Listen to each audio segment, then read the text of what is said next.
It's Saturday morning at 10 a.m., so you know what that means. It's time for What's Up, Ocala? With tens of thousands of viewers every month on our YouTube channel and millions so far on TikTok, we are joined by our host, local owner, and broker of Great Expectations Realty, Andrea Praber.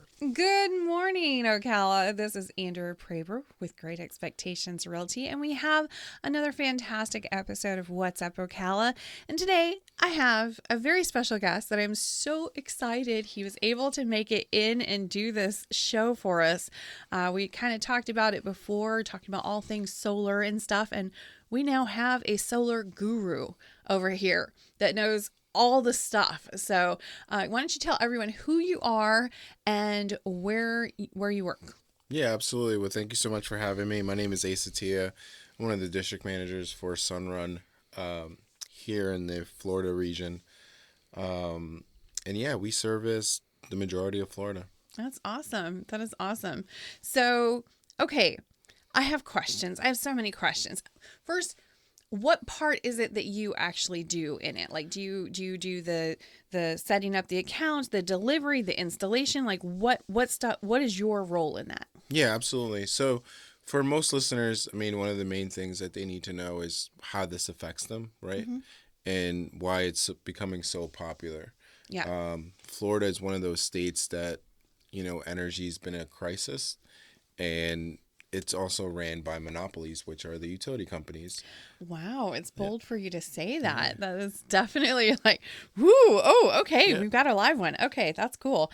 Yeah, well, we also have like sun all the time. So, I mean, Why not use that energy that's just there? Yeah, I mean, the grid has been lasting for so long, and, not to take away from utility companies whatsoever, but I mean, times have changed and things have come a long way. And it's a really special program that we offer, which is a no-cost program. It's a no-loan program. There's no debt associated with the program whatsoever. Really? Absolutely. So how does it get paid for? Because somebody's got to pay for it. Yeah, so think of it this way. Like, most people now have a running account with a utility company, sure, right, as a service provider. And what we do is we alleviate that, and we basically do a bill swap. So we provide them the tools to create their own energy at a lower rate. So it's almost like a magical gas station that's charging you less per, gallon of gas. And it's the same thing. So we charge less per kilowatt that the home is consumed. Because it's on their house or their property. Correct. Okay, well, that goes into my first question. Sure. Because I love solar. I absolutely love solar. I think it is definitely one of the energy sources of the future. It'll be pretty much everywhere. Everybody will have it. And we're definitely seeing that more and more now. But it's not the most attractive of things. Speaking as a real estate agent, it is not the most attractive of things all over somebody's roof. So are there other options besides putting these things all over your roof? Like, can we put them in the backyard? Can we use them as fencing? I saw that on TikTok. Okay. Somebody was using it as fencing. I was like, oh, that's cool. Yeah. So what can we do? Is it just that, or that's just the thing that's got to be done? Basically, it allows a homeowner to have solar at no cost out of pocket to them, and basically do a power purchase agreement for the electricity. We service, we maintain, we also insure the panels as well as the roof, and our goal is to provide a service to the homeowner very similar to the utility company, just at a more affordable cost. I would say 100% of our homeowners see instant savings and also compound savings for time to come. Now, to answer your original question as far as positioning, it all depends. It's very customizable. There are ground mounts that are out there that if you have enough space in a field that you own that's on your property, that could be an option. But it also has to be in the best location possible in the access of the sun. So where it gets exposed the most. So usually, typically speak, in a southeast facing direction would be the most ideal location for the panels to go, because then you would need less tools to provide your home the electricity that it needs to suffice for an annual calendar. Southeast facing. So I would have thought like just directly straight up and down. That's the best route to go with, but that's not it, huh? So it all depends on, the size of your roof and also the pitch of the roof and the positioning. So our engineers, so Sunrun is a 100% vertical company. We don't outsource anything. So our engineers do a really great job as far as making sure that they're looking at satellite images and where the best sun access is for that property. So then it's the most convenient for the homeowner and also something that's going to work at an optimal capacity. Okay, so how many solar panels do you actually need? I know it kind of depends on usage, I suppose, but I've seen houses that have more solar panel than roof, it seems. Yeah, no, absolutely. It all depends on your usage. If you're looking at your utility usage, it's no different than gas or anything else that you consume or use as a service. It just depends on what you need. A household with 2 individuals is obviously might use quite less than a household with 5 individuals, Right. depending on their electrical needs and how many things that they have plugged up, or if they're gamers, or if they keep the temperature at a certain temperature, Okay. or the HVAC at a certain temperature in the house. It sounds like I should be really, really thankful that neither of my kids ended up being heavy gamers because it sounds expensive. Yeah. It sounds expensive on many levels. But usually most households, the biggest thing that uses electricity is probably the air, the HVAC, and also, computers, washers, dryers, that sort of thing, if they're like mining for Bitcoin or something. So typically what we do is mostly 100% of the time is we gauge what they use for a year, and that's what's going to determine how many panels that they need. So, Because solar is annual. Okay. Yeah. So solar is annual. Like most of our accounts, you could look at a panel and say, oh, these 3 panels here are responsible for your month of June and July. So it's a very customizable situation where what they're being consumed is exactly what they're consuming is being produced on their roof. Gotcha. And it's got to be something. Okay. So, how long do solar panels actually last? Because I know with roofs, there's a whole situation with roofs in Florida. Sure. A lot of people are being forced to get new roofs on houses, whether they want to or not, because of the insurance issues or whatever. So, how long will the solar panels work? If you get like a metal roof, that thing is supposed to be up there for like what, 40 years or something? 25 to 30, 35, depending. Yeah. Yeah, depends on, right. You can definitely get to 30 for sure. But, Yeah. so, but like a shingle roof is going to last, about 15-ish. They say 20, it's not. Anyway, so if they get a brand new roof and they go ahead and do the panels on there, how long are those going to last? Absolutely. That's a really good question. So here in Florida, the sun and obviously hailstorms and regular storms are the biggest concerns for any roof. The panels are shatterproof. Panel technology in general, there's been panels in space for over 50 years. So the panels themselves definitely do last. The service aspect is what we handle here in the state. It keeps the maintenance, it keeps the upgrade, anything that needs to be changed with the panels, because we're providing a service. So there's a very big difference when people buy a physical product.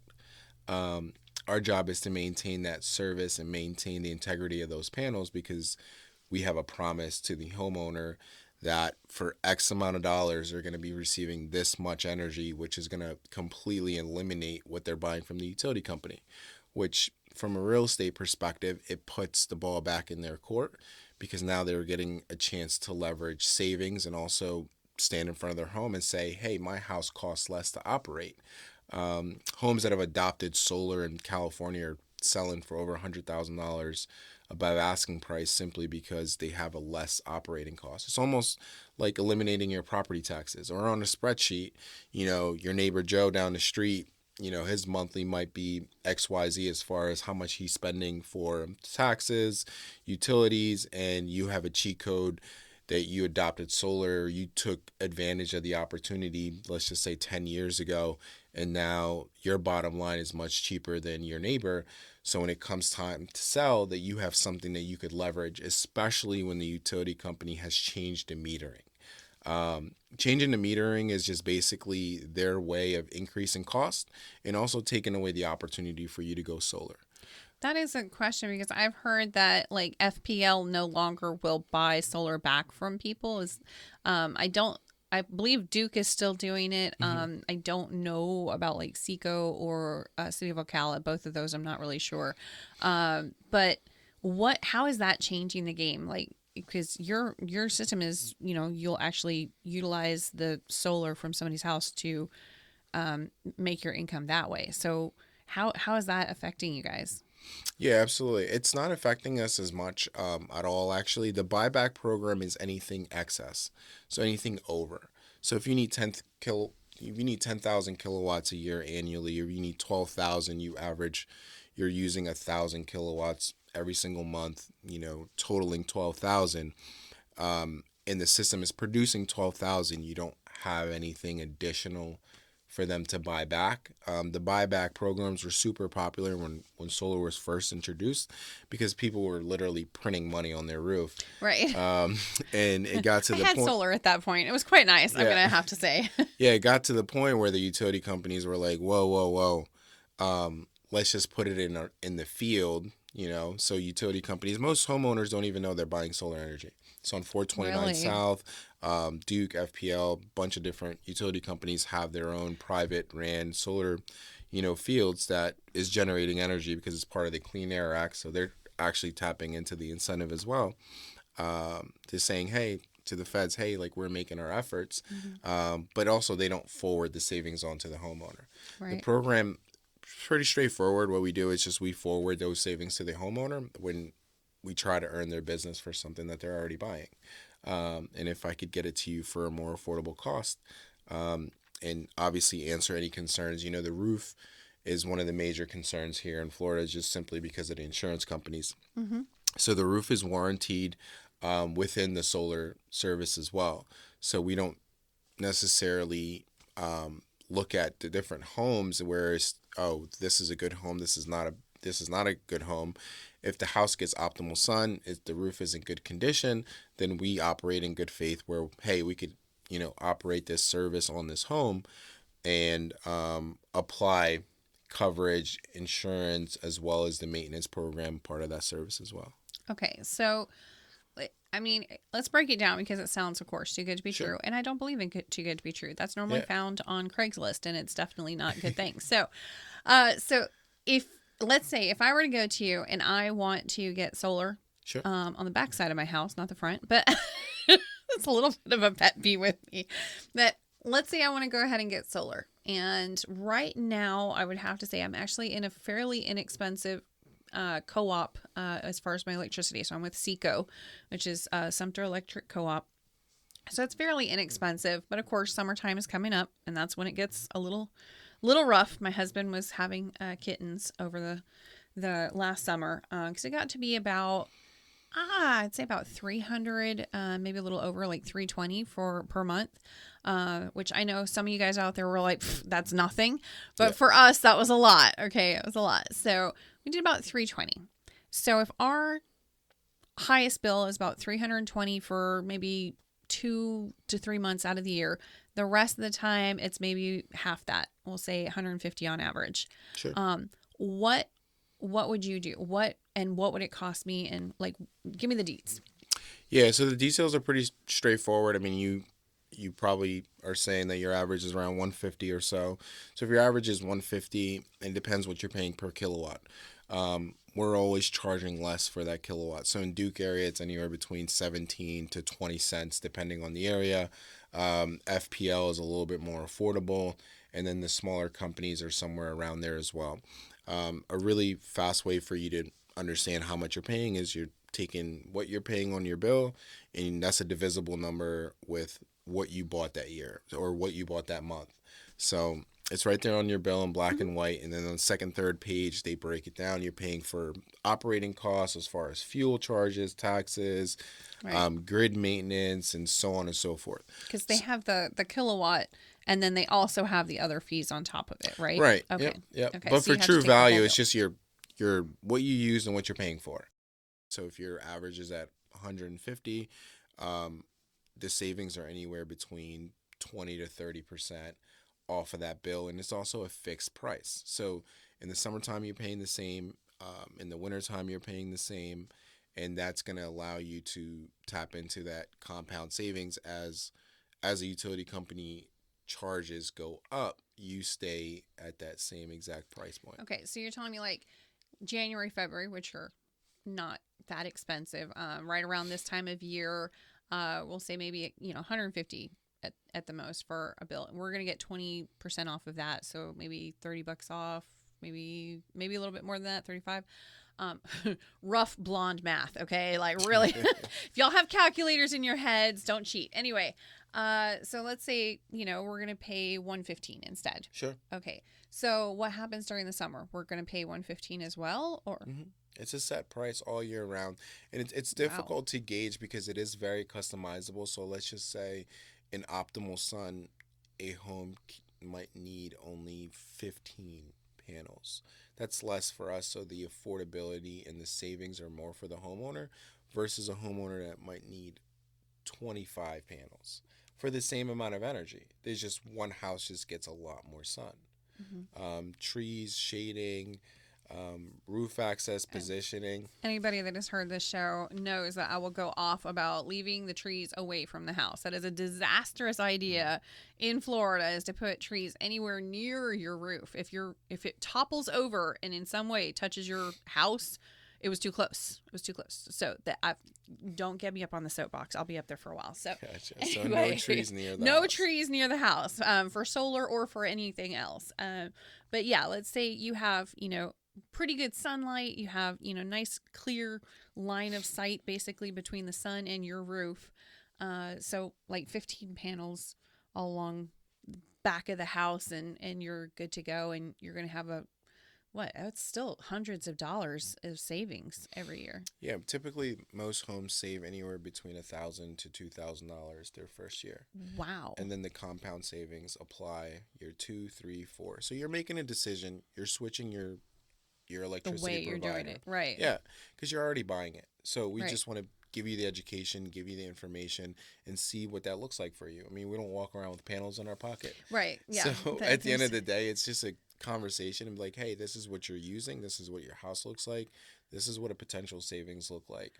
We put a savings report together for the homeowner, and if all their questions are answered and they feel comfortable, it's a decision that they make that they definitely reap the benefits for later on. That's a very interesting way of doing it. That's not normally how it's done. When I see, because we sell houses all the time that have solar panels on them, and it does get a little complicated when we go to do it normally, because they've either leased the solar panels, or it's like a program where they're paying them off. It's almost like a lien or a second mortgage or something like that on these solar panels, and it's like a 40-year loan. So if at year 10 they go to sell their house, they have this secondary thing that has to be paid off in order to sell their house. Or rolled into the cost. Right. So they'll go ahead and, which is a nightmare for you guys. Yes, it is. Because then I have to get the seller to agree or the buyer to agree on how we're going to handle this whole situation. Sometimes it's great. Sometimes it's awful. Yeah. Depending, because it might be that the buyer could not care less about the electric bill and the savings, and the seller is like, but that's like the whole big thing about this, Yep. It's like, okay, you guys All are not buyers, on the same page. Yeah, all buyers and sellers should care about electric costs. You would think. You would think. If you have people coming from different states, people coming from the tri-state area, or people coming from out west that have seen energy costs, and they're already looking for solar homes because they understand the concept, or two, they've had it previously in their home state where they're moving or they're relocating from, and they're looking for solar homes. And this program is a great fit because simply it's transfer of service. Mm-hmm. There's no debt. There's nothing that the buyer or the seller has to pay off whatsoever. So there's no sign the dotted line. You kind of really. Yeah. So it's as quick as a transfer call. Yeah. Wow. Yep. Okay. So that's a major difference between buying the energy through the panels versus buying a product.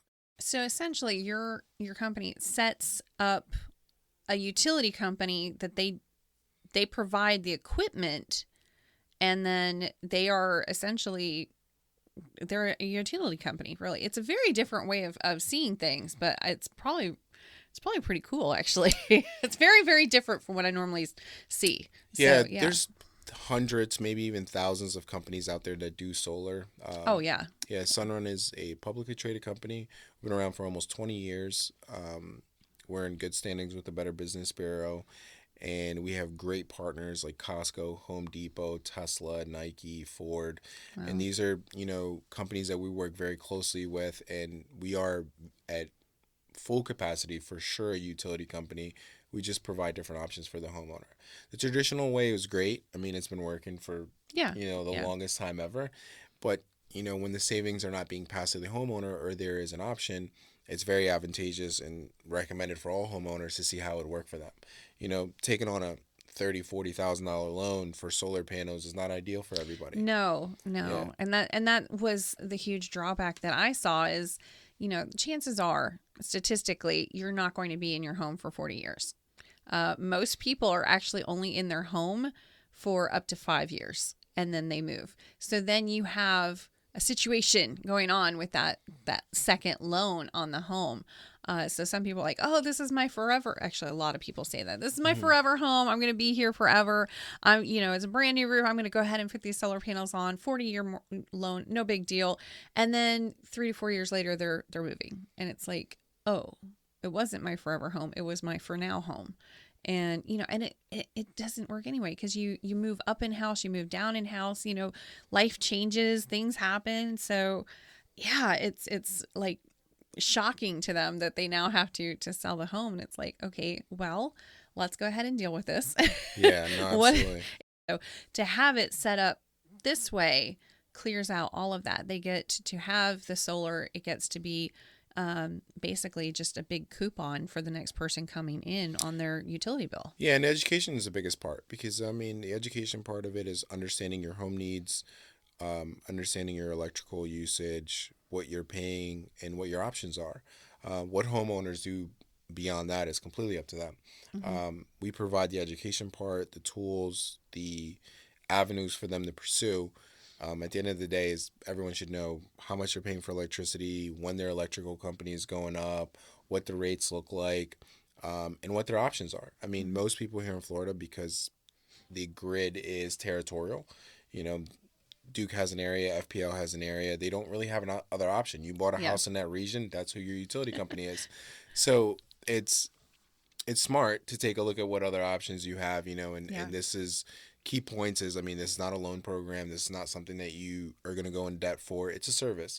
So if you want to take on a service that's going to be more affordable, that makes sense for your home, this is a fantastic That's option for them. And then when really they decide, interesting. like you said, 4 or 5 years down the line, kids are grown or they want to downsize or upgrade their home, it's a transferable service where now they get to reap the benefit. There's tons of green agents out there that specialize with homes that understand solar, Mm-hmm. and they're looking at it. I was like, well, this house, it's more cost efficient because it does have solar and it doesn't have debt, and the new buyer gets to reap those benefits. It's different. It's the same as an upgrade as a home with a pool or a home with new windows or a brand new roof. Those are things that are going to decrease the cost for the homeowner for time to come. Okay, so what happens? I mean, you guys are providing this, you're providing the equipment and this service. But there has to be a time frame involved. Like, what contract is there? Because I would have to say, like, if you go ahead and put all of that stuff up there and then 2 years later they're moving and it's only been 24 months and you're like, man, we haven't even gotten our money back for the cost of the stuff and the people that went and, Hmm. the labor involved. I mean, it's pretty Yeah, it's intensive. expensive. Yeah, yeah. Yeah, it's expensive for you guys. So what kind of time frame is there that they have to continue with the service in order for it not to be detrimental to you guys? Yeah, there's really no penalties if they decide to move, Really? because it stays with the home.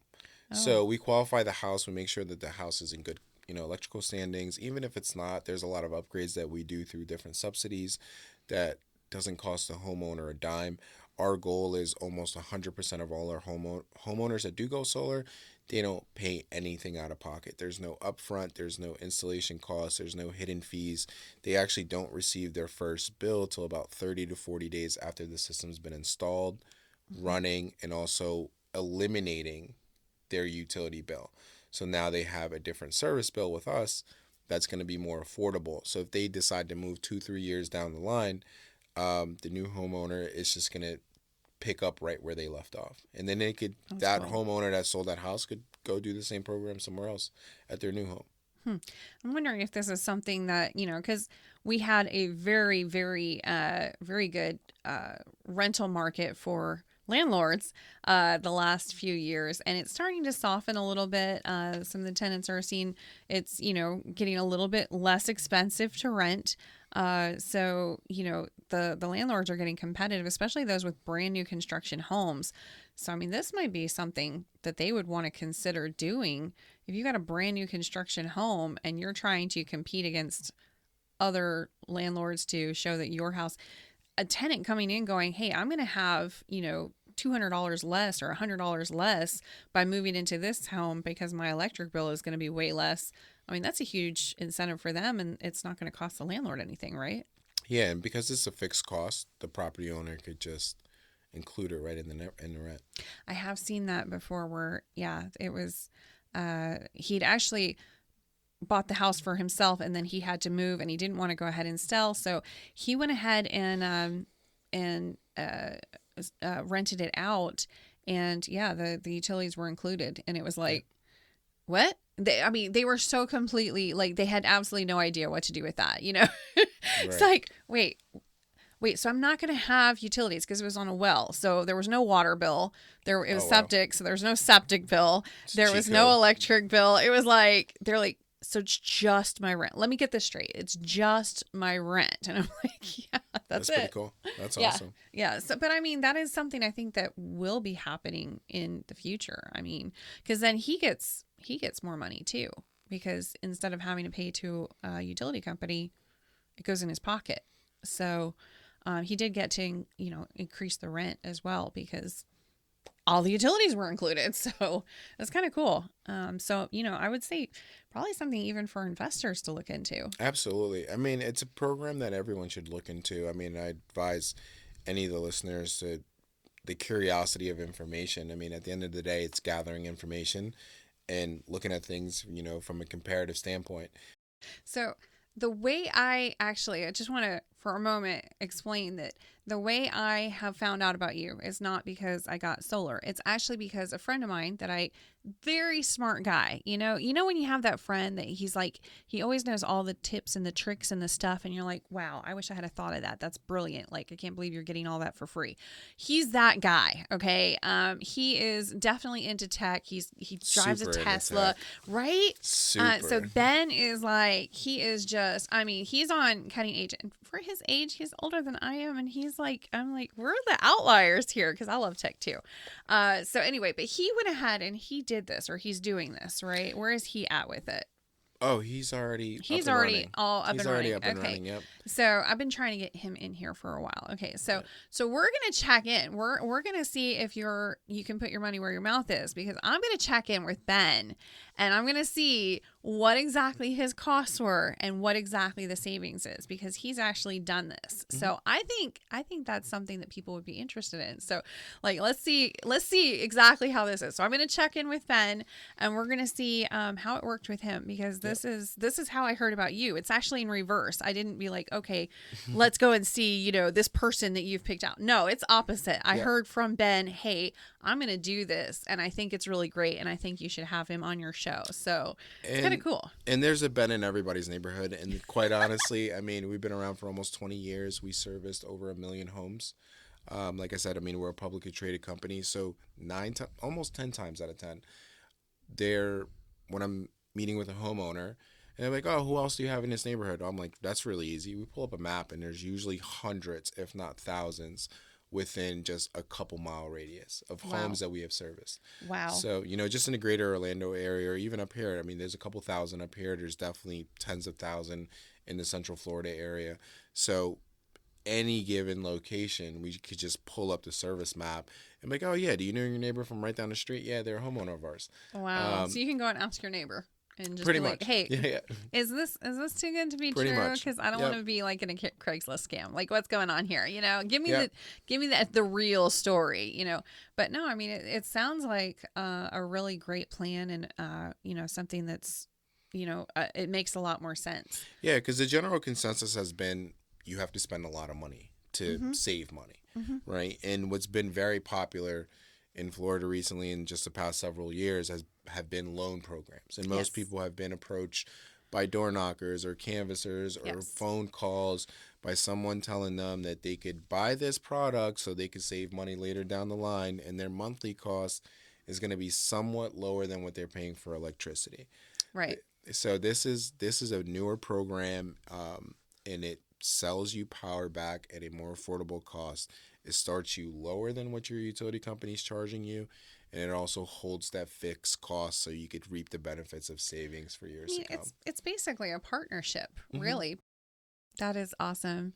Man, I am so thrilled that you got to come in today. This is awesome. So if we have some people that have questions and they would like to know more about this program, obviously I'm going to have Ben in here. He's going to tell me all about it, and then some. I'm sure he's just awesome. He's an awesome guy. Loves to talk. So we're going to have him in here to give the kudos to you guys. But how do people get a hold of you? How do they actually ask you questions personally? Yeah, absolutely. I'm sure we're going to attach some information along we will. with this, and they could reach out, and we could gather some information with them, jump on a quick call, answer their questions, and see if this program actually fits for them. So we're super available, whether if it's email or via call. So we'll make that an option. For all of those on the radio today, what's a good phone number to call? 610-972-6662. Awesome. Thank you so much. I appreciate it. So that's awesome. And we are going to be back next week. We are going to have some more information for you, obviously. But for now, that's it for What's Up Ocala. So you guys have a great day, and thanks for listening in. Thank you. You've been listening to What's Up Ocala? Follow us all week on Andrea Praber's YouTube channel and TikTok. We'll see you next week at 10 a.m. on What's Up Ocala.